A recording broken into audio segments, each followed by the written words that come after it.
everyone, all you mandolin players, penny whistles, aficionados, ukulele dynamos out there. Welcome to session number 21. Actually, this is going to be the first of our mailbag.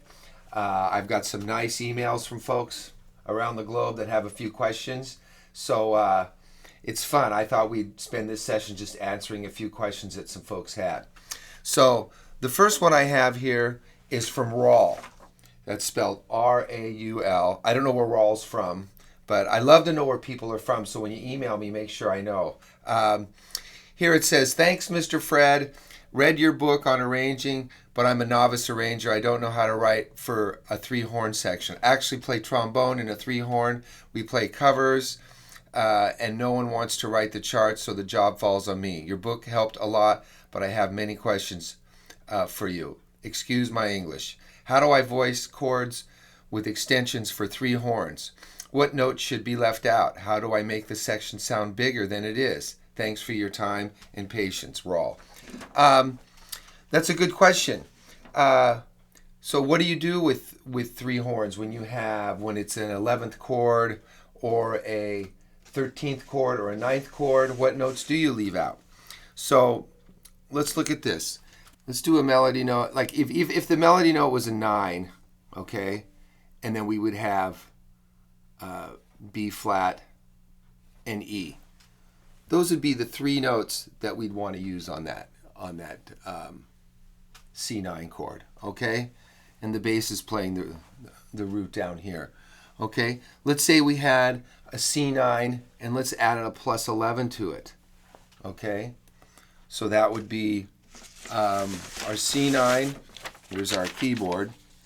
C9 plus 11 would be C, E, G, B flat, D, and F sharp. Okay? So what we would do there is we would add, the plus 11 would be our F sharp. Okay?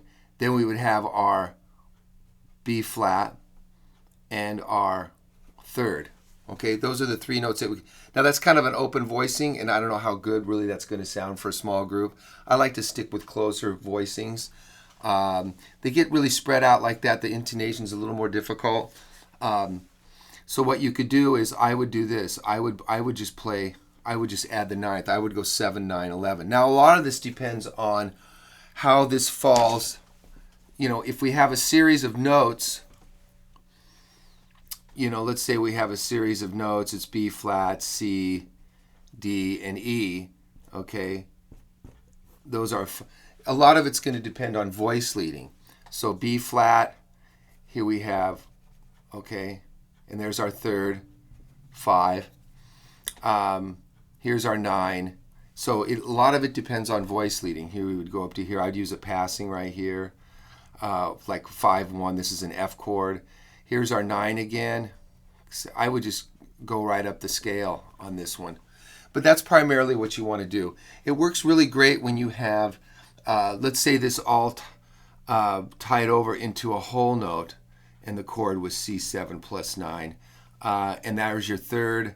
I would go here, and I would go G flat, which is F sharp. That's how I would tackle that chord right there. And then you got the bass players playing the C. You don't need the 5th, right? Here's another one. Here's from Warwick. When you're writing the parts for your chords from the melody note on top, your 5-part series shows writing out the 5 notes. Obviously, I'd use 4, but would it be better to skip the root if it appears in the block in favor of something that might add more color?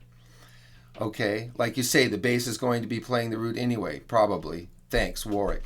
Yeah, there's another technique that you can use for that. And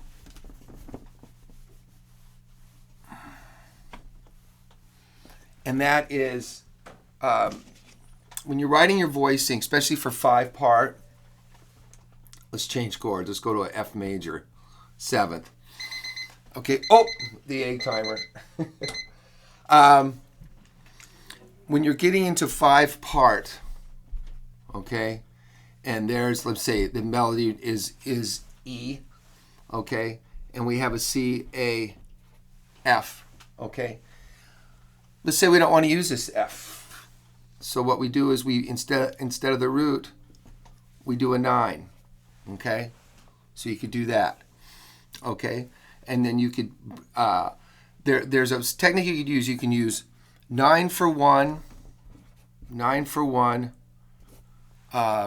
You can use 11 for 3, okay, and you can use 13 for 5, okay. 11 is really your 4th, but once you get up, what makes this an 11th and this a 13th, the minute you add a 7th, now they become the 11th and the 13th. You know, because this is also a 13th. You know, in the key of C, your 13 is your A, right? Which could be the 6th on a C major chord, but that's in a 1 chord. But in a dominant chord or a bigger chord that has a 7th in it or a 9th, these are 11ths. Like let's say you had a minor chord. Okay, so here's F minor 7th, right? F, A flat, C, E flat. And you want to replace your 3rd for an 11th. Here, you take the 3rd out. You take the 3rd out and you replace it with an 11th, which is B flat on an F minor, right? Okay, and then for your 5, your 5, you wouldn't do a B, you wouldn't do a D there because now you got a half step on top, and that's gonna be a train wreck.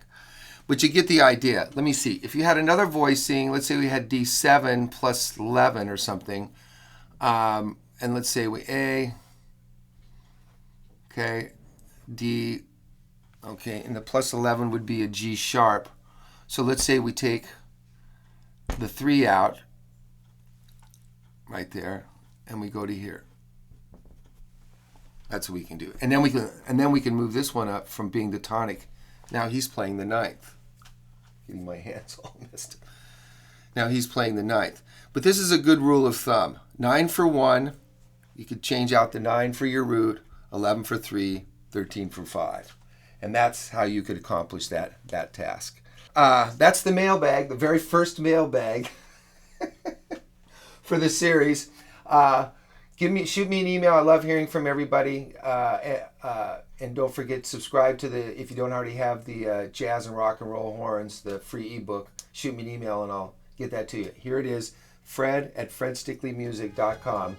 And anyway, we'll talk to you soon. See you next time. Thanks.